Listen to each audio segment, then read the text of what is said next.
मेरा देवर रोज रात को मुझे एक लड्डू खिलाकर क्या कुछ करता था, कुछ समझ नहीं आ रहा था। मैं बहुत ही खूबसूरत थी और मेरी शादी एक ऐसे घर में हुई थी जहां पर सिर्फ मेरे पति और मेरा देवर ही रहते थे। मेरे सास ससुर अब इस दुनिया में नहीं थे। किस्मत से मुझे बहुत ही अमीर घराना मिला था। पहले तो मैं इस बात से बहुत खुश थी कि अच्छा ही है कि मेरे इस घर में हमारे साथ कोई नहीं रहता, ना ही कोई जेठानी थी ना देवरानी। लेकिन कुछ समय बीतने पर पता चला कि यहाँ रहना कितना मुश्किल था, क्योंकि यह घर सिर्फ मर्दों का ही था। यहाँ ऐसा कोई भी नहीं था जिससे मैं अपने दिल की बात कर सकूं, अपना सुख दुख बांट सकूं। मेरे पति भी काफी गंभीर मिजाज के थे, इसलिए उनसे भी कुछ खास बात नहीं कर पाती थी। मेरी शादी कराने के बाद मेरे माता पिता तीर्थ यात्रा पर चले गए थे। अब तो इस अकेलेपन की वजह से मैं बहुत परेशान रहने लगी थी। शायद इसीलिए अब तक मेरी गोद भी नहीं भर पाई थी। शादी को 10 साल हो गए थे, लेकिन अब तक मेरी औलाद नहीं थी। डॉक्टर कहते थे कि आपके अंदर खून की कमी है। आप उदास रहती हैं, खुश रहने की कोशिश कीजिए और ऐसा काम कीजिए जिससे आपको खुशी मिले। भगवान ने चाहा तो जल्दी आपको खुशखबरी मिलेगी। मेरे पति जहां नौकरी करते थे, उनको एक दिन की भी छुट्टी नहीं मिलती थी, इसलिए हम कहीं घूमने भी नहीं जा सकते थे। घर में मेरा देवर ही था जो मेरे साथ कोई बात कर लेता था। वो मेरी उम्र का ही था, देखने में बहुत सुंदर और सजीला नौजवान था।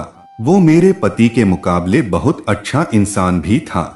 वो मेरा बहुत ध्यान भी रखता और हंसी मजाक भी किया करता था। लेकिन उसकी अपनी अलग ही दुनिया थी, इसलिए मेरे लिए ज्यादा वक्त नहीं निकाल पाता था। यूनिवर्सिटी में पढ़ता था तो अपने दोस्तों के साथ बिजी रहता था।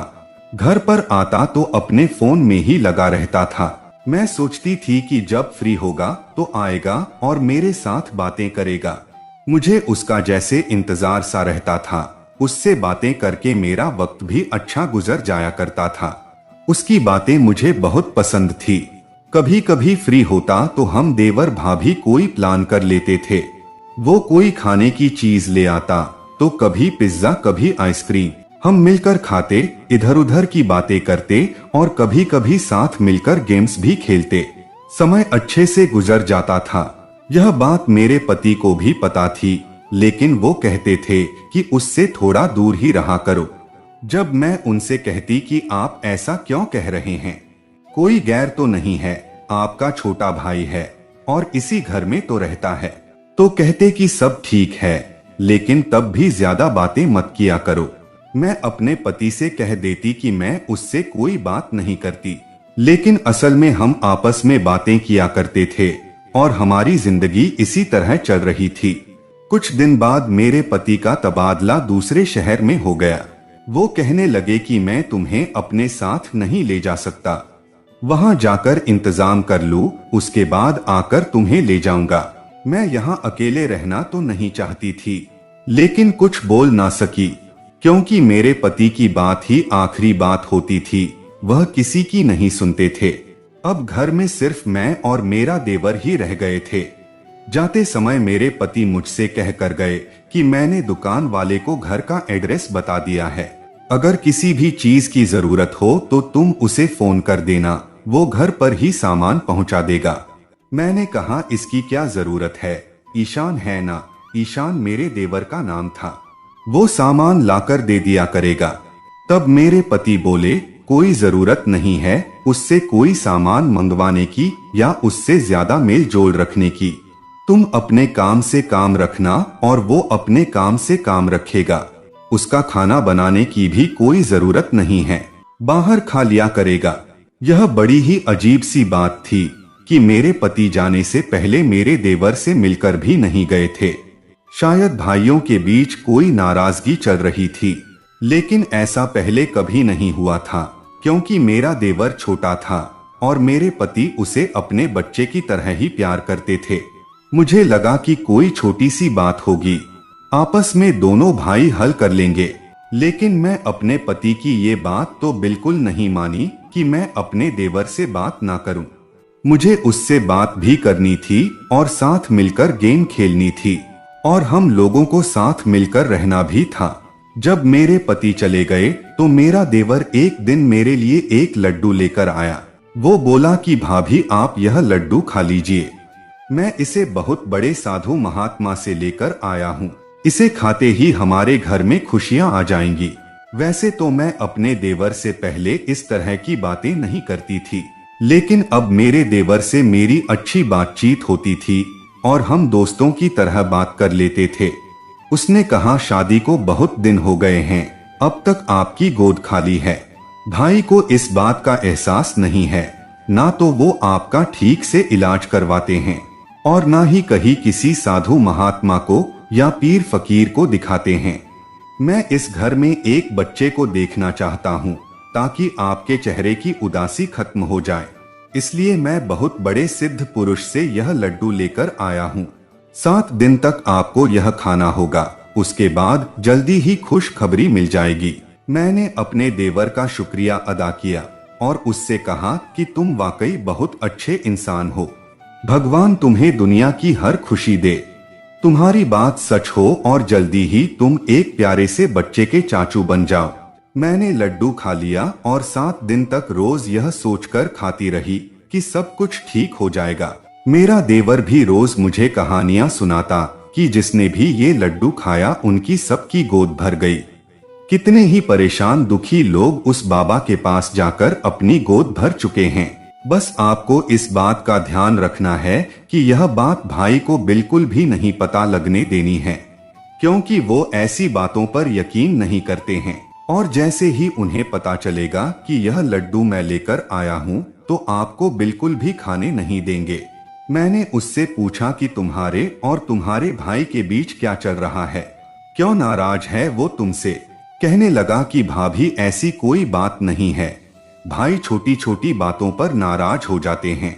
वो मुझसे कह रहे थे कि मैं भी उनके साथ दूसरे शहर में जाकर काम करूं। मैंने मना कर दिया, इसलिए भाई मुझसे नाराज हो गए। देखना जब आएंगे तब तक उनका गुस्सा उतर चुका होगा। मेरे पास अपने देवर पर शक करने की कोई वजह नहीं थी। हाँ, एक बदलाव उसमें जरूर आया था कि जिस दिन से वो लड्डू लेकर आने लगा था उस दिन से रात को देर से घर पहुंचता था। मैंने उसे कई बार बोला कि जल्दी घर आ जाया करो, मैं अकेली होती हूँ, मेरा मन भी नहीं लगता और मुझे डर भी लगता है। ईशान बोला, भाभी जल्दी आने की कोशिश करता हूँ लेकिन काम ही ऐसा है, आपके लिए ही तो लड्डू लाता हूँ। सारी रात उसके लिए पूजा पाठ करते हैं महात्मा जी और वो पूजा करवाने के लिए मुझे वही बैठना पड़ता है। मैंने 7 दिन तक लड्डू खाया। मैं खुद को बहुत अकेला महसूस करने लगी थी, इसलिए अपने पति से कहा कि आप जल्दी मुझे यहाँ से ले जाइए, मेरा यहाँ बिल्कुल भी मन नहीं लगता है। पति ने कहा ठीक है, मैं आ रहा हूँ और इस बार तुम्हें अपने साथ ही ले जाऊंगा। मैं यह देखकर हैरान रह गई कि जब मेरे पति आए तो मेरे देवर से उन्होंने बात तक नहीं की और वो उसके पास से ऐसे निकल गए जैसे वहां बैठा ही नहीं। मेरा देवर भी हैरान था क्योंकि इससे पहले वो कह रहा था कि जब भाई आएंगे तो मुझे माफ जरूर कर देंगे और सब ठीक हो जाएगा, पर मेरे पति ने ऐसा कुछ नहीं किया। 2 दिन बाद मेरे पति मुझे अपने साथ दूसरे शहर ले गए। अभी मुझे यहाँ रहते हुए 1 महीना ही हुआ था कि पता चला कि मैं माँ बनने वाली हूँ। यह खबर मेरे लिए ऐसी थी जैसे मरते हुए इंसान को जिंदगी मिल जाए। शादी के 10 साल बाद इस तरह की खबर मिलना कोई छोटी बात नहीं थी। मैं बहुत ज्यादा खुश हो गई।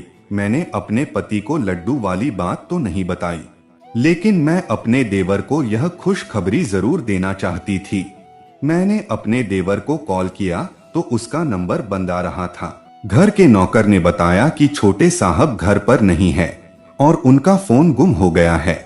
मैं अपने देवर को यह बात बता ना सकी, लेकिन मैंने उसके नंबर पर मैसेज छोड़ दिया, इस उम्मीद में कि वो कभी ना कभी देख लेगा। मेरे पति ने पूछा कि किसे मैसेज कर रही हो, तो मैंने कहा कि आने वाले बच्चे के चाचू को। मुझे बुलाकर कहने लगे कोई जरूरत नहीं है, कहने लगे कि कोई रिश्ता नहीं रखना है उससे। मैंने कहा, क्या मतलब, कोई रिश्ता नहीं है, आप ऐसा क्यों कह रहे हो? मेरे पति ने कहा कि उसने कारोबार में बहुत बड़ा नुकसान किया है, इसलिए मैंने उससे सारे रिश्ते खत्म कर दिए हैं और उसे उसका हिस्सा दे दिया है। अपने हिस्से में ही जिंदा रहेगा, हम उसके साथ कोई रिश्ता नहीं रखेंगे। मैंने कहा कि आपके माँ बाप ने मरने से पहले उसकी जिम्मेदारी आपको दी थी और आप उसे उसके हाल पर छोड़ देंगे। उन्होंने कहा कि वो धोखेबाज है और मैं ऐसे इंसान के साथ कोई रिश्ता नहीं रखना चाहता।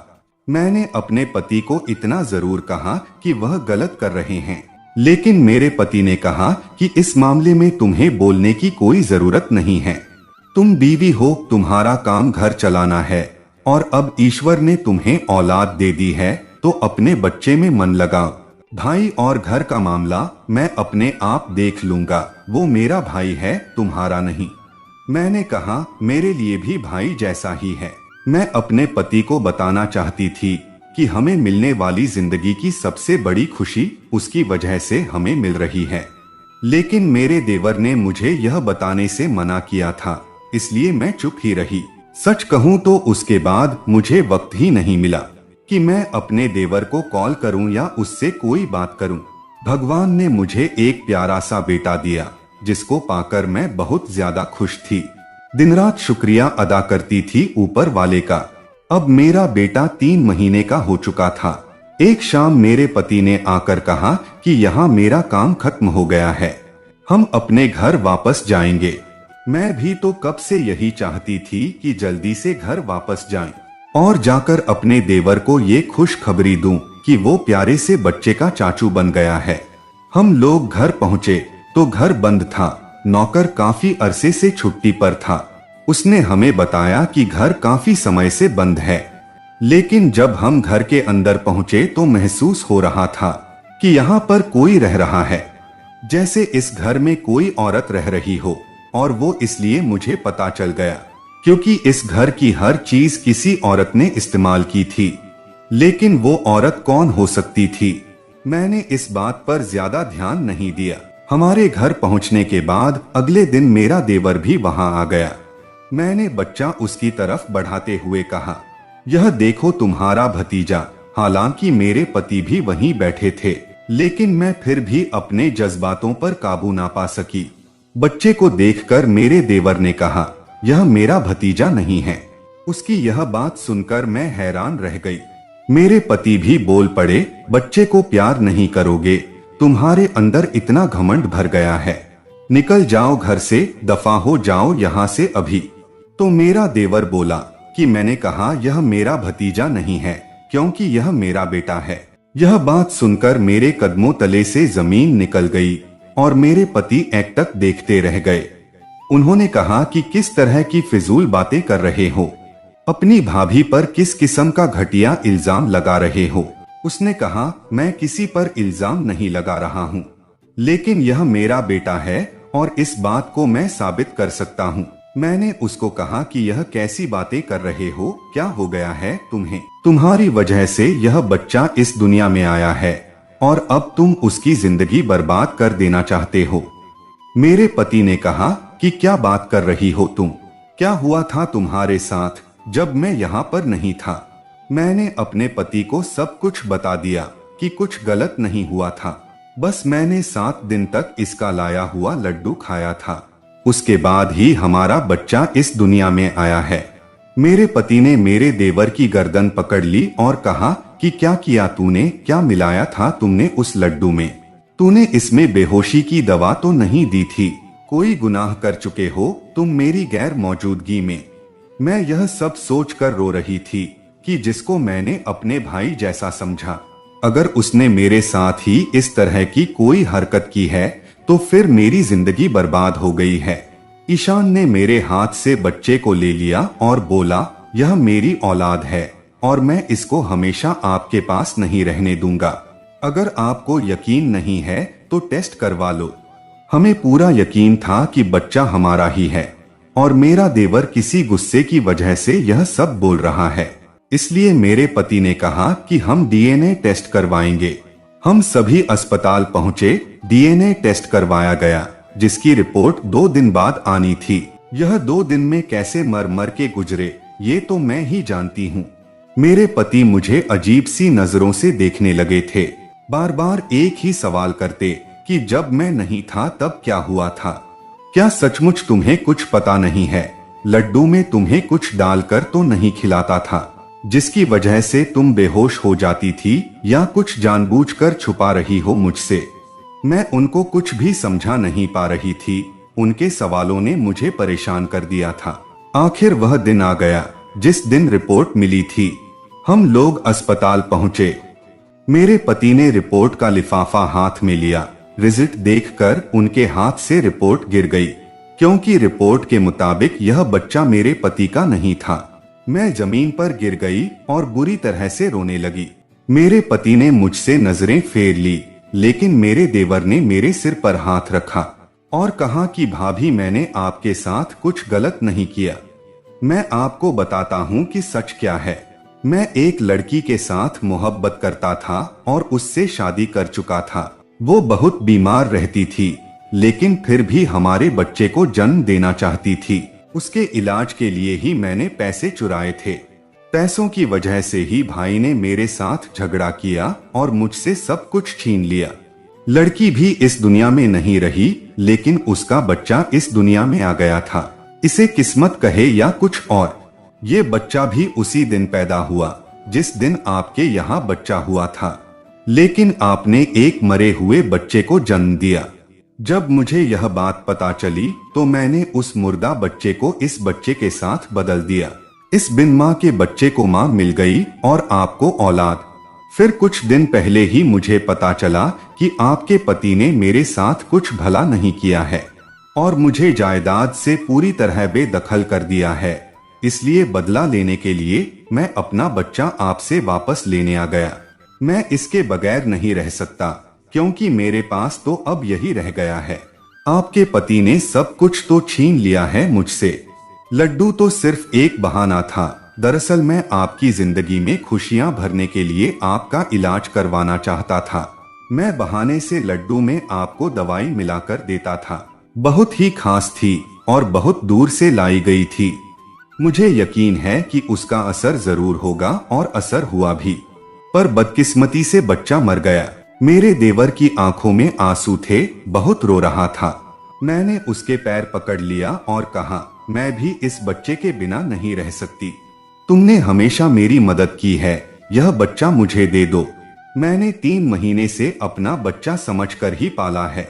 सारी बात सुनकर मेरे पति ने ईशान को गले लगाते हुए कहा, मुझे माफ कर दो, तुम्हें पहचानने में बहुत बड़ी भूल हुई है।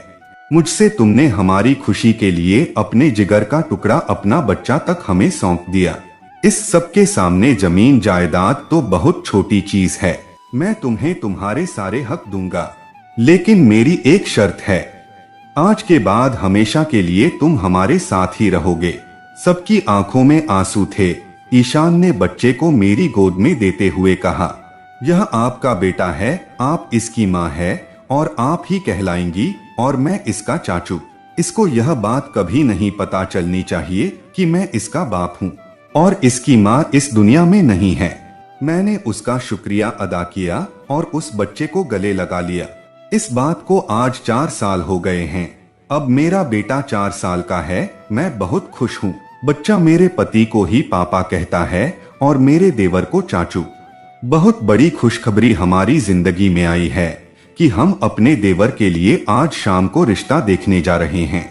मैं चाहती हूँ कि वो भी अपना घर बसा ले और अपनी जिंदगी शुरू करें। हम लोग एक ही घर में रहते हैं और जमीन जायदाद हम सबकी है।